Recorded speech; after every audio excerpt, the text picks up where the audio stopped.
প্রিয় স্কারব্রোবাসী সবাইকে ক্লাইমেট চ্যানেলে স্বাগত জানাচ্ছি। আমি শেখ মোহাম্মদ আনোয়ার হোসেন। আপনারা ইতিমধ্যেই জেনেছেন যে আমরা এই ক্লাইমেট চ্যানেলের মাধ্যমে স্কারব্রো সাউথ ওয়েস্টের যে এমপি পদটি বেলভিলিয়ারের যে খালি হয়েছিল, সেখানে আজকেই তার ডলি বেগম আমাদের এই বাংলাদেশি ক্যানেডিয়ান কমিউনিটির যে প্রতিনিধিত্ব করেন তিনি ডলি বেগম, সে এই রাইডিং থেকে ইলেকশন করে আজকে ইলেকশন কিছুক্ষণ আগে শেষ হয়েছে এবং প্রত্যেকটি কেন্দ্রে ভোট গণনা চলছে এবং তার যে উৎসব মুখর আমেজ সেটিকে একই সাথে এই কমিউনিটির স্কারব্রো সাউথ ওয়েস্টের কমিউনিটির বাংলাদেশি ক্যানেডিয়ানদের সাথে উদযাপন করার জন্য সকল বাংলাদেশিরা 3474 কিংস্টন রোডের কিউসিএস ব্যাংকুয়েট হলে সমবেত হয়েছে। আপনারা দেখতে পাচ্ছেন তাদের ক্রাউড, সবাই অপেক্ষা করছে অধীর আগ্রহে যে কিছুক্ষণের মধ্যেই ফলাফল চলে আসবে। বাট এখন ভোট গণনা শুরু হয়েছে সকল কেন্দ্রগুলোতে স্কারব্রো সাউথ ওয়েস্টের। দেখতে পাচ্ছেন যে এখানে সকল মিডিয়া ব্যক্তিত্ব সিটিভি এবং CP24 থেকে শুরু করে সব ধরনের মিডিয়া সহ আমাদের লোকাল যে বাংলাদেশি মিডিয়াগুলি রয়েছেন তারাও এখানে এসছে, আমরাও এসছি। আপনাদেরকে আপডেটেড থাকেন ক্লাইমেট চ্যানেলের সাথে। আমরা আছি আপনাদের পাশে। সে পর্যন্ত ভালো থাকবেন। ধন্যবাদ সবাইকে। Tonight, we celebrate something so powerful. Not just an incredible campaign, but a community coming together, putting aside their differences to choose hope, compassion, and progress. Tonight, we celebrate a new beginning. Over the last 2 months, hundreds of you from every corner of our beautiful riding and beyond came together to knock on doors, make phone calls, and sometimes catch us in the freezing rain, to connect with families and neighbors across Scarborough Southwest. To each and every single one of you, thank you. To each and every single one of you who worked tirelessly over the last 2 months, from the bottom of my heart, I say thank you. Thank you for your positive energy, for your patience, and for your big smiles.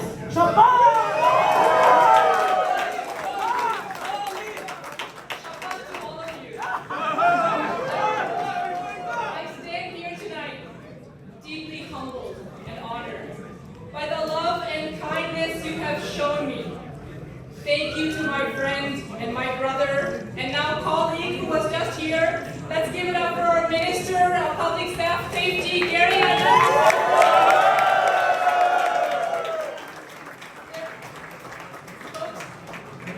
There are people and there are leaders who show up day in, day out without taking the credit they deserve. Yet they make the greatest of impact in our lives. And Gary is one of those people.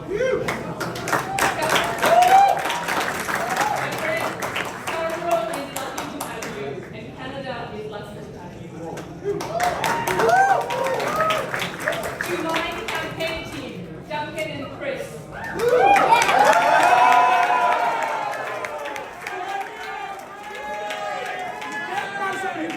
The East End boys who came back from Ottawa to run our campaign.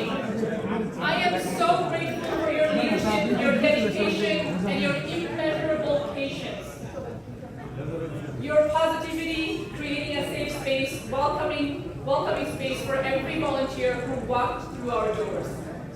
And to Christina, David, Fazubai, Fayaz, Gavin, Evan, Edward, Max, Adnan, Aisha, Bakadabtu, Dalton, and every single one of you who I wish I could name tonight. Show up, rain or shine, to do the tough work, to do the hard work. I am so proud of each and every single one of you, and I'm so proud of what we've accomplished together. Thank you.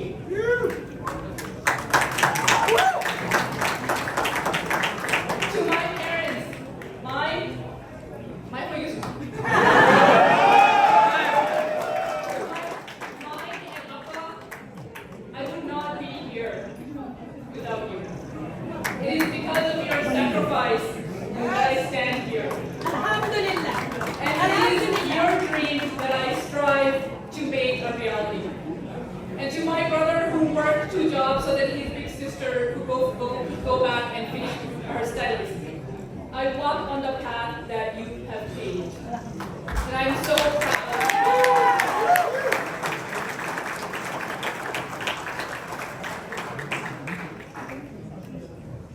And to my dearest Rizwan, my better half. Amin. 8 years ago, I called him my better half, and he became my better half.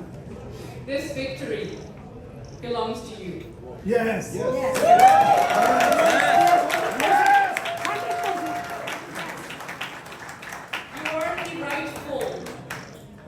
the rightful first Bangladeshi Canadian member of parliament. You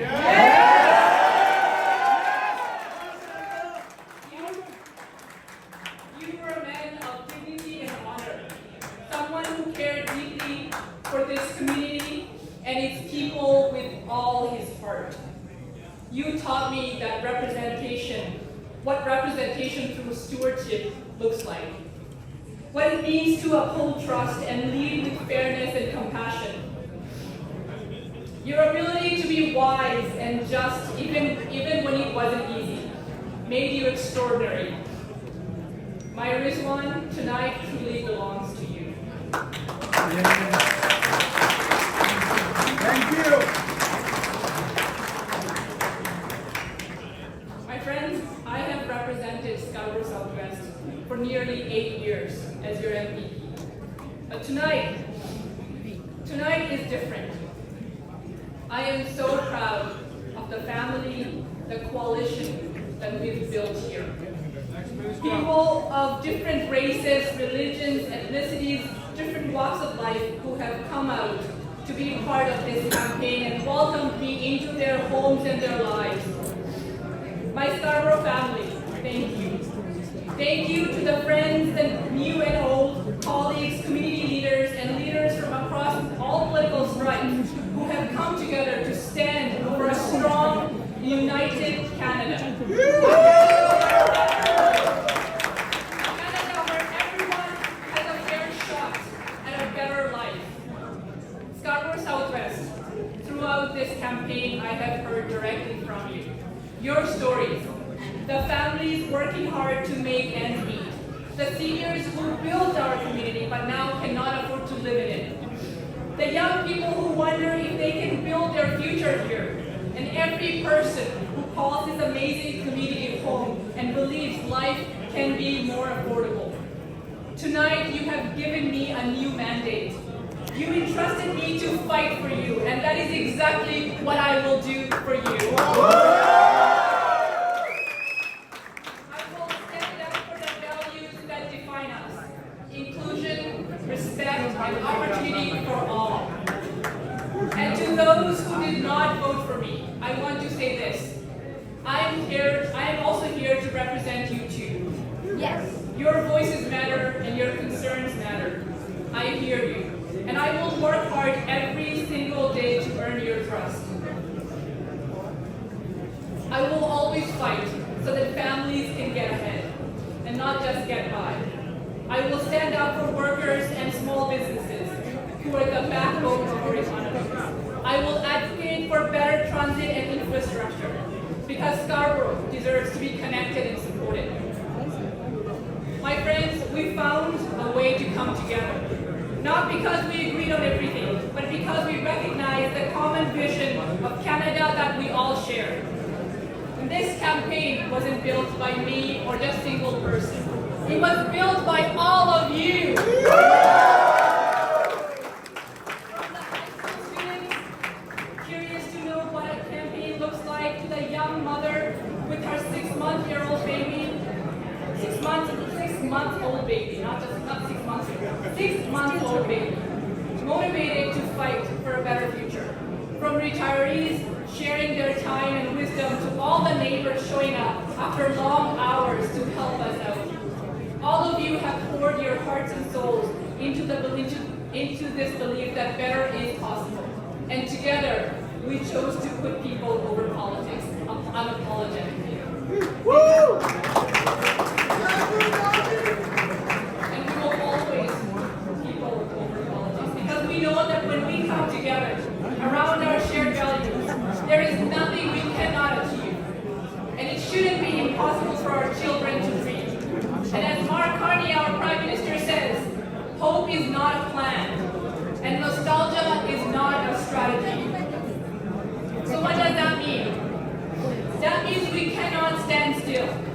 We have to do the hard work of building a country where our opportunity is real, where dignity is protected, and where every single person has a fair chance to succeed. My friends, I want you to know that I carry forward the same values and principles that have guided me every single day throughout the time in public service, in my time in public service. I carry with me the spirit of the seven sacred teachings: love, respect, humility, bravery, honesty, wisdom, and truth.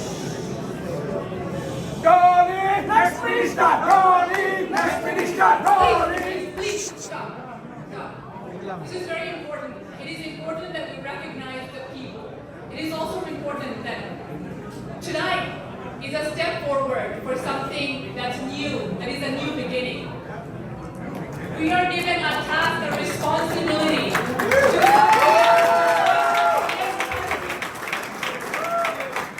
I want you to know that I carry with me the sacred teachings of our indigenous, of indigenous teachings of the grandfathers.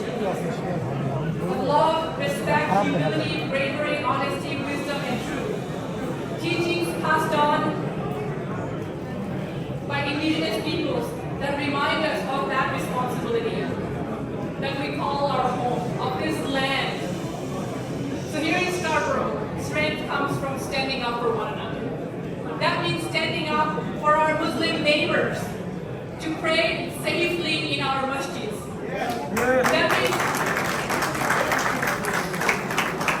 That means standing up for our Christian neighbors to come together in their church in peace. And for our Jewish neighbors to gather in their synagogues without any fear. And for our Hindu neighbors to worship in their temple with dignity. And it also means that it is standing up for the human rights of Canadians and those everywhere. For a peaceful and just world that protects innocent lives, including the children of Palestine. Because that's what makes us Canadian. Our shared commitment to human rights, to equality, to diversity, and to the rule of law. This is a critical moment for all of us, for our country. A moment that calls on us to stand united, to stand strong. So my friends, we have come so far, but we know there is so much more to do. So tonight, we celebrate, and tomorrow, we get to work together. Thank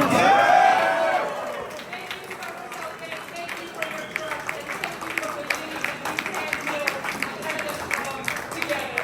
Thank you.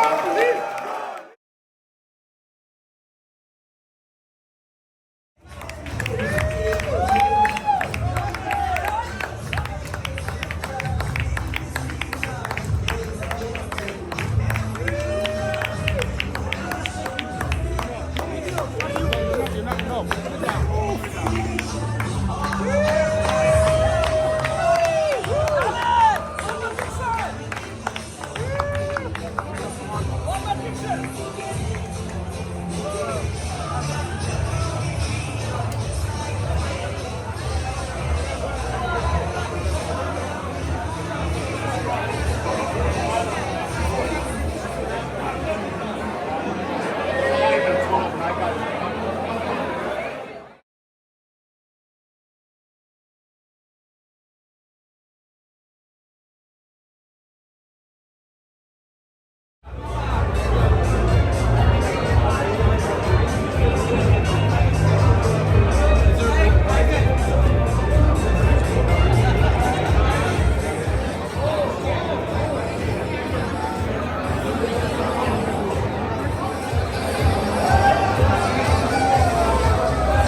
প্রিয় স্কার্বোবাসী, সবাইকে climate channel আমি স্বাগত জানাচ্ছি। শেখ মোহাম্মদ হোসেন। আমরা আপনাদেরকে ইতিহাস গড়ার যে নিউজটি আজকে আমাদের স্কার্বো সাউথ ওয়েস্টের আমাদের বাংলাদেশি ক্যানাডিয়ান প্রাইড ডলি বেগম যে ইতিহাস গড়েছেন আজকে এমপি ইলেকশন যে যে সে ক্যান্ডিডেট হয়ে আজকে এই স্কার্বো সাউথ ওয়েস্টে সে নির্বাচিত হয়েছে বাংলাদেশি ক্যানাডিয়ান হিসেবে, এবং সে আমাদের পার্লামেন্টে বাংলাদেশিদের ভয়েস তুলে ধরার যে অভিপ্রাস আজকে সেটা সফল হতে যাচ্ছে, এবং আমরা সবাই দেখতে পাচ্ছি যে সেই প্রয়াসটি সফল হয়েছে। দেখতে পাচ্ছেন যে আমাদের এই কমিউনিটির বিভিন্ন জায়গা থেকে তার ভক্ত অনুরাগী এবং লিবারেল পার্টির সাপোর্টার এবং লিবারেল পার্টি যারা করেন তারা সকলেই এই স্কার্বো কিংস্টন রোডের যে কিউসেস ব্যাংকুয়েট হলে সবাই সমবেত হয়েছে তাকে অভ্যর্থনা জানানোর জন্য, তাকে কংগ্রেচুলেট করার জন্য। আজকে এই ব্যাংকুয়েট হলে সবকিছু কানায় কানায় সব দিকে ভরে গিয়েছে।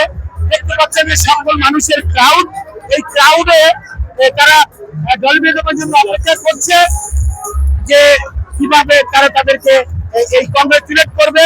সেই প্রত্যাশী কিছুক্ষণের মধ্যেই ডলি বেগম এখানে আসবেন, এবং আমাদের এখানে যে অপেক্ষাকৃত যারা আমরা তাদের ভোটার আর কি বলবো, তাদেরকে আনন্দ মুখর পরিবেশটি ফিরিয়ে দিবে সেই প্রত্যাশায় আমরা সকলেই এখানে দেখতে পাচ্ছেন দাঁড়িয়ে আছি। আমরা অপেক্ষা করছি কিছুক্ষণের মধ্যে হয়তো ডলি বেগম আসবে। তো ইতিমধ্যে আমরা দেখতে পাচ্ছি যে টেলিভিশন স্ক্রিনে সে ইলেক্টেড হিসেবে তাকে গণ্য করা হয়েছে। আপনারা দেখতে পাচ্ছেন যে তার সমর্থক আমাদের কমিউনিটির বিভিন্ন শ্রেণীর লোক এবং অন্য অন্য এমপি, রাইডিং এর এমপি, এমপিপি এবং সিটি কাউন্সিলর সকলেই এখানে চলে এসছে তাকে কংগ্রেচুলেট করার জন্য। আমাদের কমিউনিটির যারা লিডার এবং আমাদের কমিউনিটির অনেক অর্গানাইজেশনের যারা প্রেসিডেন্ট তারাও এখানে এসছেন। বিশেষ করে বাংলাদেশি কমিউনিটি সকলেই তার জন্য যে দোয়া প্রার্থী ছিল তাদেরকে যে ভোট দিয়ে সবাই সান্নিধ্যে নিয়ে আসার চেষ্টা করেছে, সকলে এখানে এসছে। তো আমরা আপনাদেরকে ক্লাইমেট চ্যানেলের পাশে থাকার জন্য অনুরোধ করছি, এবং এই আজকের যে ফলাফল আমরা অতি সত্তরই আপনাদের সামনে তুলে ধরবো চূড়ান্ত ফলাফলটি। তারপরে আমরা বলে রাখি যে Dolly Begum already elected by television আমরা দেখতে পাচ্ছি, এবং আমাদের বাংলাদেশিদের ভয়েস যে অটোয়াতে নিবে এই প্রত্যাশা সকলের পূরণ হয়েছে। ধন্যবাদ সবাইকে ক্লাইমেট চ্যানেলের পাশে থাকার জন্য। বাংলাদেশি কানাডিয়ান কমিউনিটির জন্য এটি একটি ঐতিহাসিক মুহূর্ত। ডলি বেগম আবারও রেকর্ড করেছেন, এবং একবার তিনি এমপিপি হয়ে রেকর্ড করেছিলেন, ইতিহাস সৃষ্টি করেছিলেন।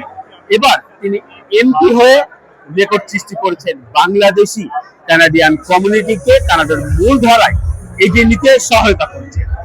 ডলি বেগম ইতিমধ্যেই এমপি নির্বাচিত হয়েছেন। তো এরপরে একজন বাংলাদেশি কানাডিয়ান রাজনীতিক তিনি কোথায় যাবেন?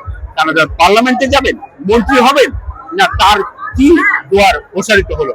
এ বিষয় নিয়ে আমরা কথা বলবো স্বাগত আলী সাগরের সঙ্গে, যিনি কানাডার প্রতিটি পলিটিক্যাল মুভমেন্ট, পলিটিক্যাল অগ্রযাত্রা অবজার্ভ করেন। তো সাগর ভাই, আপনাকে ধন্যবাদ জানাচ্ছি ক্লাইমেট চ্যানেলের সঙ্গে থাকার জন্য। তো ডলি বেগম তো এমপি নির্বাচিত হলেন এবং তিনি একটা ইতিহাস সৃষ্টি করলেন। তাহলে ডলি বেগমের পরবর্তী পার্টটা কি হচ্ছে? আমি যদি ব্যাপারটাকে এভাবে বলি যে ডলি বেগম ইতিহাস তৈরি করলেন কিংবা তিনি নিজে একটা ইতিহাস হলেন, ব্যাপারটি তা না। তিনি তার যে অরিজিন, তিনি বাংলাদেশি বংশোদ্ভূত ক্যানাডিয়ান, বাংলাদেশি ক্যানাডিয়ান। তিনি বাংলাদেশকে একটি বহির্বিশ্বে আন্তর্জাতিক পরিমণ্ডলে একটা ইতিহাসের জায়গায় তিনি উপস্থাপন করলেন। এখন আমরা যদি কানাডার পলিটিক্সের দিকে তাকাই, মূলধারার রাজনীতিতে খেয়াল করবেন একটা জিনিস, যে এমনকি শ্রীলঙ্কা, এমনকি অন্যান্য নানা দেশের একাধিক প্রতিনিধি আছে, কিন্তু বাংলাদেশের কোনো প্রতিনিধি নাই। ডলি বেগম প্রথম নির্বাচিত জনপ্রতিনিধি যিনি প্রভিন্সিয়াল পার্লামেন্টে বাংলাদেশি কানাডিয়ান হিসাবে প্রতিনিধিত্ব করেছেন। এবার ফেডারেল রাজনীতিতে তিনি প্রতিনিধিত্ব করতে যাচ্ছেন। এখন সেই জায়গায় মূল যে জায়গাটি হচ্ছে বাংলাদেশি কানাডিয়ানদের মর্যাদার প্রশ্নে, অধিকারের প্রশ্নে, তাদের সম্মানের প্রশ্নে নতুন একটি মাত্রা যুক্ত হলো। মূলধারা পলিটিশিয়ানদের, কানাডার যারা নীতি নির্ধারক, তাদেরকে এখন থেকে বাংলাদেশকে আলাদা চোখে দেখতে হবে। বাংলাদেশের ইস্যুগুলোকে, বাংলাদেশের বিষয়গুলোকে তাদের গুরুত্ব দিতে হবে। আরো একটি বিষয়, যেহেতু ডলি বেগম একটি গুরুত্বপূর্ণ জায়গা থেকে রাজনৈতিক প্ল্যাটফর্ম পরিবর্তন করে আরেকটি প্ল্যাটফর্মে এসেছেন এবং বিপুল ভোটে তিনি এখানে বিজয়ী হয়েছেন। সেই কারণে যেটি হবে, লিবারেল পার্টির মধ্যে তার আলাদা একটি অবস্থান তৈরি হবে। এই জায়গায় আমি আরেকটা কথা বলতে চাই, ডলি বেগম এমন সময় নির্বাচিত হলেন একজন এমপি যখন কানাডার সরকার, বিশেষ করে লিবারেল সরকার একটা বড় ধরনের সংকটে আছে। তারা 171 সিটে আছে, 172 সিট হলে কানাডার সংখ্যাগরিষ্ঠ হতে পারে। তো এই কারণে ডলি বেগম এক্সট্রা গুরুত্ব, এবং তার জন্য ভবিষ্যতে কোন রাস্তাগুলো ক্লিয়ার হচ্ছে। লিবারেল পার্টির জন্য এই সিটটা হারানো অ্যাফোর্ড করার মতো অবস্থা তারা ছিল না, যেই কারণে প্রাইম মিনিস্টার নিজে কথা বলে ডলি বেগমকে আমন্ত্রণ জানিয়ে তার দলে নিয়ে গিয়েছেন। ফলে তার দলের সরকার পরিচালনা পার্লামেন্টে, আপনি খেয়াল করবেন যে গত 2 মাস ধরে পার্লামেন্টের কমিটিগুলিতে বাজেট বিলের মতো গুরুত্বপূর্ণ বিল পাশ করানো যাচ্ছিল না, সেগুলো আটকে ছিল, কেবলমাত্র যেহেতু সংখ্যাগরিষ্ঠতা ছিল না সেই কারণে। এখন পুরো বিষয়গুলো স্মুথ হয়ে যাচ্ছে এবং ডলি বেগম এসে এই যে জায়গাগুলোকে স্মুথ করে দিয়েছেন, সেই কারণে ফেডারেল গভর্নমেন্টের, ফেডারেল সরকারের তার ব্যাপারে আলাদা একটা দৃষ্টিভঙ্গি থাকবে, আলাদা একটা মনোযোগ থাকবে। এবং ডলি বেগম বাংলাদেশি কমিউনিটির স্বার্থ নিয়ে তিনি যেটা আগেও কথা বলেছেন, আমরা আশা করব, এবং আমরা তার সঙ্গে যখন কথা বলেছি, আপনিও তার সঙ্গে কথা বলেছেন, বিভিন্ন সময় তার এটা প্রতিশ্রুতি ছিল যে তার সকল কর্মকাণ্ডে বাংলাদেশি কমিউনিটির স্বার্থ, সামগ্রিকভাবে ক্যানাডিয়ানদের স্বার্থ সমানভাবে থাকবে, তার নিজের কমিউনিটি অবশ্যই গুরুত্ব পাবে।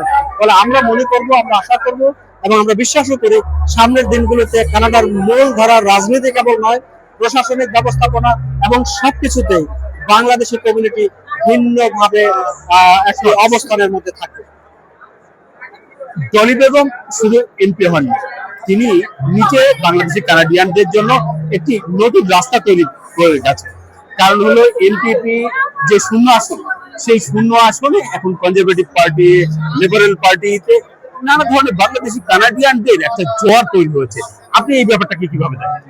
না, প্রভিন্সিয়াল যে নির্বাচনে যেটি হতে যাচ্ছে, প্রভিন্সিয়াল নির্বাচন থেকে তো স্কারবোরো সাউথ ওয়েস্ট যেটি ডলি বেগম ছেড়ে দিয়েছেন। দেখেন, আমি যদি পিছনের দিকে তাকাই, স্কারবোরো সাউথ ওয়েস্ট প্রভিন্সিয়াল দীর্ঘদিন লিবারেল পার্টির নিয়ন্ত্রণে ছিল এবং ডলি বেগম যখন এখানে আসলেন তখনই লিবারেল পার্টি সেখানে হেরে গেল এবং এনডিপি ডলি বেগম সেটি দখল করে নিলেন, নির্বাচিত হয়ে গেলেন। আমি আরো একটি জিনিসের দিকে যদি আপনার দিকে তাকাই, ডলি বেগম প্রভিন্সিয়াল পার্লামেন্টে এনডিপির হয়েছিলেন। পুরো প্রভিন্সে এনডিপির সাপোর্ট ছিল 18%, ডলি বেগমের পার্সোনাল সাপোর্ট ছিল 43%। আর যে দলটিতে তিনি ছিলেন সেই দলের চাইতেও তিনি বেশি জনপ্রিয় ছিলেন। ফলে ডলি বেগম যে জায়গাটি তৈরি করে দিয়ে এসেছেন প্রভিন্সিয়াল পার্লামেন্টে বাংলাদেশি কমিউনিটির জন্য, সেইখানে যে কোনো রাজনৈতিক দলে হোক না কেন তাকে সেখানে বাংলাদেশি ক্যানাডিয়ান কোন একজন প্রার্থীর কথা বিবেচনা করতে হচ্ছে। লিবারেল পার্টির মাথায় রাখতে হচ্ছে যে সেখানে তারা কোনো বাংলাদেশি কমিউনিটি থেকে কাউকে প্রার্থী দেবে কিনা। এমনকি কনজারভেটিভ পার্টিকে ক্ষমতাসীন ব্ল্যাকবোর্ড তাকেও বিবেচনায় রাখতে হয়েছে, না এই আসনে আমার বাংলাদেশি ক্যানাডিয়ান কাউকে দেওয়া যায় কিনা। এনডিপিও তারা হন্য হয়ে খুঁজছে যে বাংলাদেশি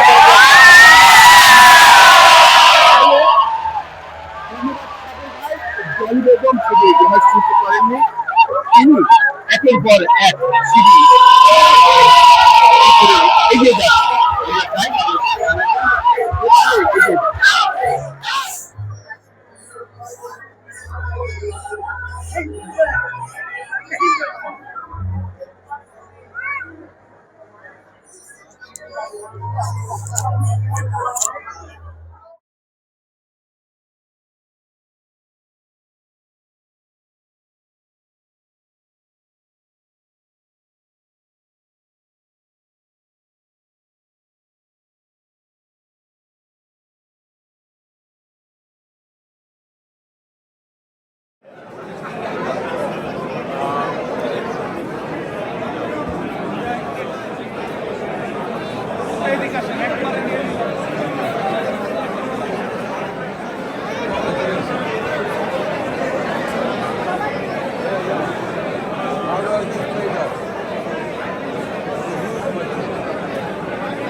আমাদের কমিউনিটির পরিচিত মুখ মার্জিয়া, তো সবসময় সে আমার চোখে দেখা যে সে লিবারেলের সাথে একেবারে উৎপুতভাবে জড়িত, এবং সে গত ইলেকশনও ক্যান্ডিডেট হিসেবে আমাদের স্কাবো সাউথ ওয়েস্ট থেকে নমিনেশন ইলেকশন প্রত্যাশী ছিলেন। তো আমরা তার কাছ থেকে একটু জানতে চাবো যে আজকে আমাদের এই ডলি বেগম মাইল ফলক একটা হিস্টোরিক্যাল মোমেন্ট সে তুলে ধরেছে আমাদের এই কমিউনিটিতে।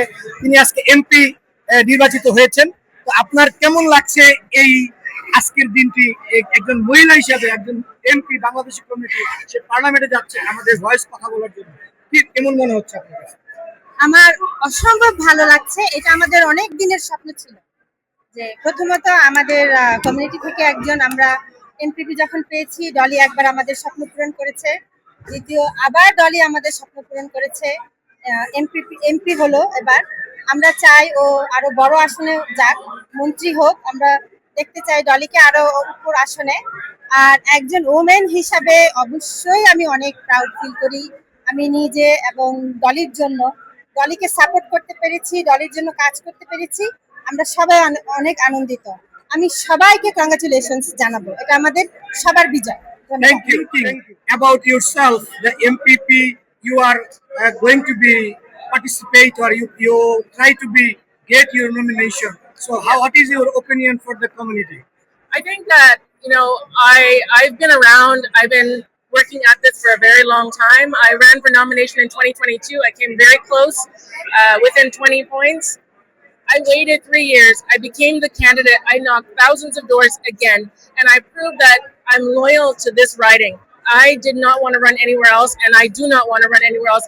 This is where I live. This is where my kids go to school, and this is the area that I want to represent. So I think that passion that I have is what's driving me to push, and I am fighting to be the representative here and be the MPP here.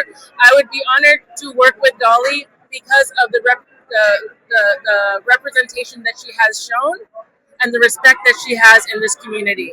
Thank you. আমার সামনে যিনি দাঁড়িয়ে আছেন কাদিরা Jackson, সে গত ইলেকশনে liberal party থেকে MPP election করেছিলেন, এবং আমরা আজকে তার কাছ থেকে জানার চেষ্টা করব যে আজকে MPP Dolly Begum, today they win the MP Scarborough Southwest, so he is making history in our Bangladeshi community, even in Scarborough Southwest, all for whole community they support her. So how you look forward, and how your expectation from your side, how you feel today? I think that this is a very joyous momentum. Yes, so go ahead. It's a very joyous day because I think it proves that local representation matters. When I was knocking doors as a Liberal candidate last year, everyone said that they like the Liberals, they like me, but they really love Dolly. And they love Dolly because she showed up. And I think that it's important to have a candidate that lives in the riding, who goes to events, who understands the local issues, and this is proof today.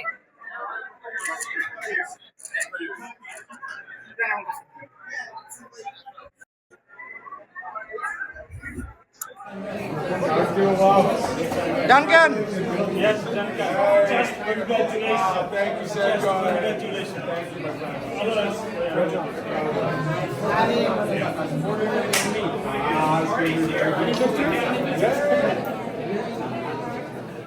আমাদের এই স্কাবো south ওয়েস্টের চলছে ভোটের মৌসুম। তো আমাদের স্কাবো south ওয়েস্টের যে MPP যে সিটটি খালি হয়েছে, সেটার একজন ক্যান্ডিডেট হিসাবে আমাদের এখানে দেখতে পাচ্ছেন যে তিনি প্রচেষ্টা চালিয়ে যাচ্ছেন, এবং এমপিপি ক্যান্ডিডেট প্রত্যাশী মাহমুদা নাসরিন সুলতানা, মাহমুদা নাসরিন। আমরা তার কাছ থেকে শুনতে যাবো যে আজকে যে ডলি বেগম আমাদের এই স্কাবো সাউথ ওয়েস্টে এমপি নির্বাচিত হয়েছেন, আপনার অনুভূতি কি? আমার অনুভূতি খুবই ভালো, এবং ভাষায় ব্যক্ত করা যায় না। কারণ আমার কাছে মনে হয়েছে যে ডলি, যে আমি যেরকম এখানে অনেক দিন থেকে ডেকেডস, বছরের পর বছর আমি এখানে বসবাস করেছি, ডলিও এখানে বেড়ে উঠেছে এবং সেই জন্য বিপুল ভোটে জয়ী হয়েছে। সেই জন্য আমার কাছে মনে হয়েছে যখন আমি একটা কমিউনিটিতে দীর্ঘদিন ধরে বসবাস করব, তখন আমি সেই কমিউনিটির চাওয়া পাওয়া সবকিছু ভালো মতো জানবো, এবং সেই কমিউনিটির লোকজনের সঙ্গেও আমি অনেক তাদের, আমার প্রত্যাশা যে ডলির মতো আমিও তাদের ভোট পাবো। আর ডলির জন্য অনেক শুভকামনা। সে আমাদের বাংলাদেশের প্রতিনিধিত্ব করে, বাংলাদেশের মেয়ে অটোয়াতে যাচ্ছে, তার জন্য অনেক শুভকামনা। ধন্যবাদ আপনাকে। ধন্যবাদ।